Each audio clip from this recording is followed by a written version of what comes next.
We are at the health department in Oklahoma City on 10th Street. Give us the bullet points on why we're out here today. Well, we're out here today. We learned today that there's a new director that's been appointed, so we wanted to come out here and introduce ourselves to the new director and let him know that we're out here, that we're not going away, and that we're demanding some action be taken to rectify all the issues with the new regulations, requiring testing without having any laboratories that you certified and approved, and requiring the testing to be done without giving us that. Are we supposed to test outside of the system? What are we supposed to do there? How are processors supposed to work? How are we supposed to deal with all the other regulations, the transport issues, everything else, the seed-to-sale tracking program where you're not coming in until 2021, the certificate of compliance problems when you didn't give any directions to anybody in any city or county about what they're supposed to be doing. So we're here to demand some answers, try to offer, this is our one last olive branch to offer to say, hey, look, we're willing to work with you, but this is really the last shot. If you don't work with us now, we're done. Right? So, and this lawsuit, it'll be a you think they'll fun thing. No, I don't think they'll give us money. No. I hope I'm wrong. I hope I'm wrong. I hope you're wrong as well, but I think you're right. Hey, look who it is. Wow. Hey, now we know KC, baby. Hell yeah. Great fight. Gonna say We're going prayer against for the us. OMMA. We ain't playing no games. Bring the people. We bringing it, baby. You want to fight? We bringing it. It's not running, is it? Hey, No, it's on. What are you doing, girl? How are you, baby? We bring the hip father on. That's We right. love the hip father. That's right. This is Mary Jane. Because, again, we love Mary Jane. Here's the thing. We are united. I think a lot of people like to throw this like, you know, these tiffs that happen throughout the industry and whatnot. Guys, when it comes to this kind of shit, we come together. We come together To help our arms, patients. on arms to help patients and make sure that the government is not putting more restrictions and regulations on our medicine. Damn, what up, Mr. Old School? You trying to hide? No, I'm photobombing. You're trying to get in the picture. That's funny. You know me. No, you're not photobombing me. Cool. Okay, this has turned out to be a great rally down here today. You guys know Greg. He gets on there a lot and does his nice little spouts in the morning. I love that dude. I need to get you on the network. I need to get you with your spouts because I love it, man. Because even when you're wrong, no, but when you're like out there and you're saying what you're saying, and people come on and have that civil discourse with you, that's what I love about you. So many other people lose their mind. Right. You keep your civil discourse going. I love that. If you change his mind. That is correct. So I mean, it's a thing of I believe in free speech, and I also believe that everyone else is entitled to that same free speech. So as long as we're civil when we're having this conversation, my viewpoint may be from one angle, and I talk about this a lot, looking at things from different angles, different perspectives. So if I'm looking at it from my angle, and this person is looking at it from 2 or 3 different angles, hearing them out and hearing it from their perspective, as long as it's, you know, respectful and civil, you know, that gives me an opportunity to learn. I get to become a better person, right? So I'm good with that. No screaming and calling the person a lawyer. Do we have a guy and Ron Durbin almost get into it? Oh, no. And I was like, man, guys, this could be a civil conversation. We really could have a civil conversation about this. Facebook Live. Yes. What do you do, Bobby? What do you do? But yeah, man, 100%. I love that and appreciate it. We definitely should get together and get you on. For sure. Like, what is your biggest reason or your biggest thing that you think they're doing here? All right, I just talked about this on Sooner Politics. And you know what? We'll all go This back is to not a work. business issue. Let's break the internet. This is an everybody issue because if they put the businesses out of business, it hurts the patient. Okay, I do not hold a license, medical marijuana license, other than a patient card. Okay, Me as well. but every one of these businesses that they manage to shut down with these stupid regulations and overreaching, every time they do that, the one next door is going to raise their price because they're going to have even a better market, and they know they're going to be able to get away with it because people aren't going to be able to drive because the majority of the patients, despite the fact that they all think they're a bunch of potheads, the majority of the patients are people on disability and limited income. And they're going to have to shop. They have to now shop close to home.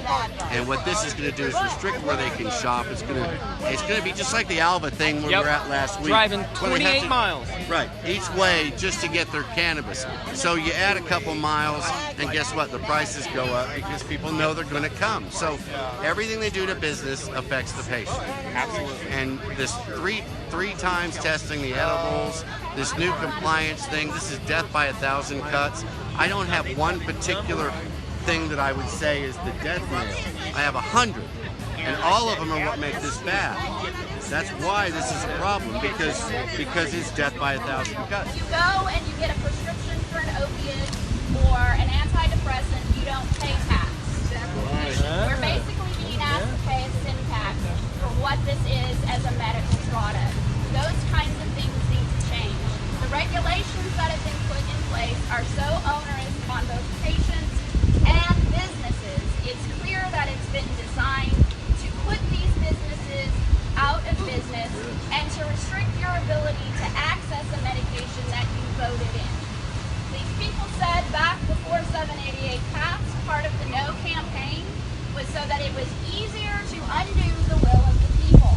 They have been consistently for the last year trying to undo your will. If you don't stand up and come to these things, put your name on lawsuits, contact your legislators, contact your local city officials, they will slowly and surely chip away your rights to access this to the only bill of its kind in the nation that's passed, the reddest state in the nation with the most liberal medical cannabis law. They will take away what you've done, and if you don't want your rights any further eroded, you have to take action. Today is one more step in that direction. All right. So I don't really have a lot to say, probably that hasn't already been said, but you must contact your legislators. They have to understand this principle. We are running this state by the Republicans, who are supposed to be for less regulations, less taxes, pro-business, not pro-government. And so do not let these people get away with this. They're trying to hurt this industry. They would not have released that compliance certificate at this late date if it wasn't on purpose to hurt you. We talked to the gentleman that's here with the department, who came out and was willing to speak to us. We emphasized that we have been both trying to get a meeting with leadership at OMMA for quite some time and getting direction on the implementation of these new rules, and that OMMA has been unresponsive and unwilling to meet with us. The thing that we asked for today was that they allow Ron and I to come in and schedule a meeting so that we could have a seat at the table to represent your interests, to talk about what these rules are and what they say and whether they misunderstood what the laws were that passed or whether or not they're intentionally trying to undermine the program. And so a seat at the table to talk about that is the first step. Avoiding litigation when possible is always the best for everyone. Yes. However, we've also made the point that if OMMA is not willing to talk with the people who represent the patients and the businesses in this industry, and the taxpayers, everybody who's a part of this industry and the state, we're not afraid to continue to file lawsuits on behalf of those people who support this program.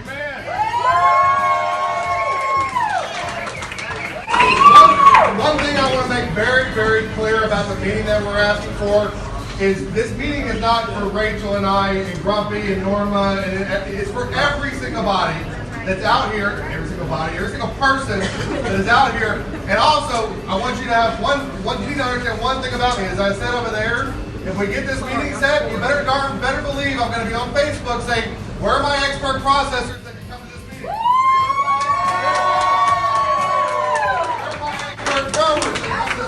Where are my expert dispensary owners that come to this meeting? Where Grumpy and Norma aren't going to be there? Where are my patient advocates that want to be at this meeting?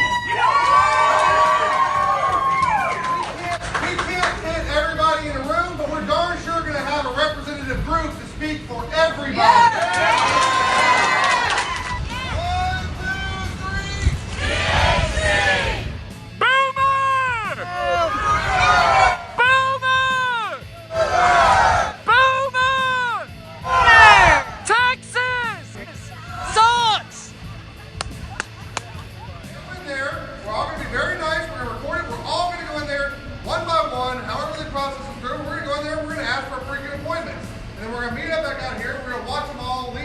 building, shirking their responsibilities to meet with the public that have a legitimate concern about how they're implementing a program that 57% of the people in the state of Oklahoma pass. Amen.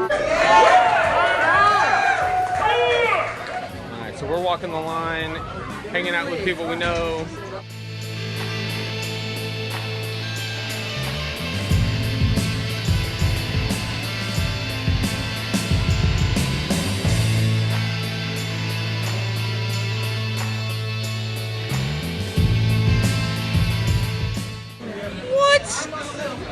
All right, you guys, you need to see this.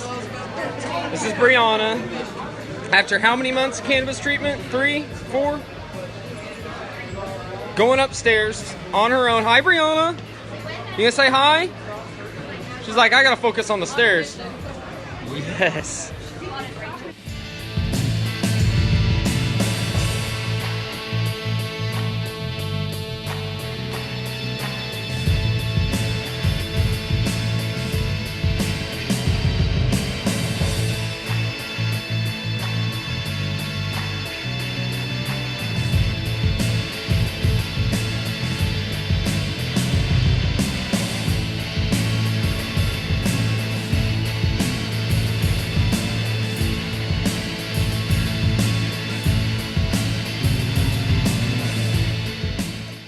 Yeah, they're not going to call us back for these appointments. But you know what? If they see 150 people write their names down, they know.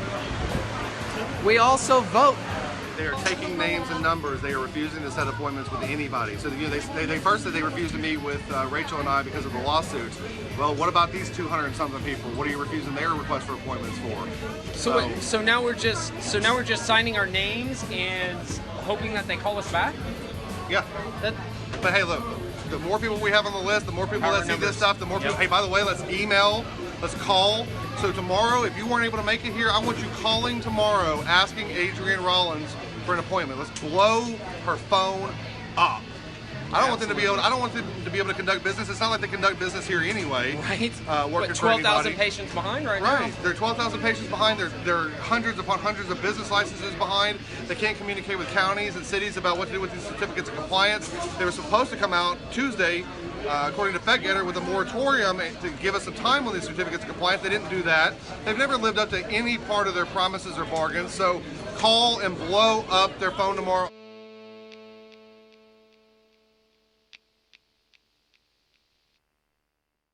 I was just told by the director, the gentleman, was that he's the one who has to tell Adrienne that we want to meet with him, and as long as we are here and the doors are open, he won't be able to tell her. So the game is being played. I'm sorry to say those words, but the game is being played now is that until he has all of our names and addresses and everybody who wants to be in the meeting, he cannot go tell her because we're taking up the space that he calls his security. So we're going to go ask for a record of all employees of the Oklahoma Department of Health. We're going to figure out who Anthony is, who refused to identify himself or give us a job title, where the offices are, since they won't tell us where our state agency representatives' offices are, so we can set an appointment. So let's go do an open records act request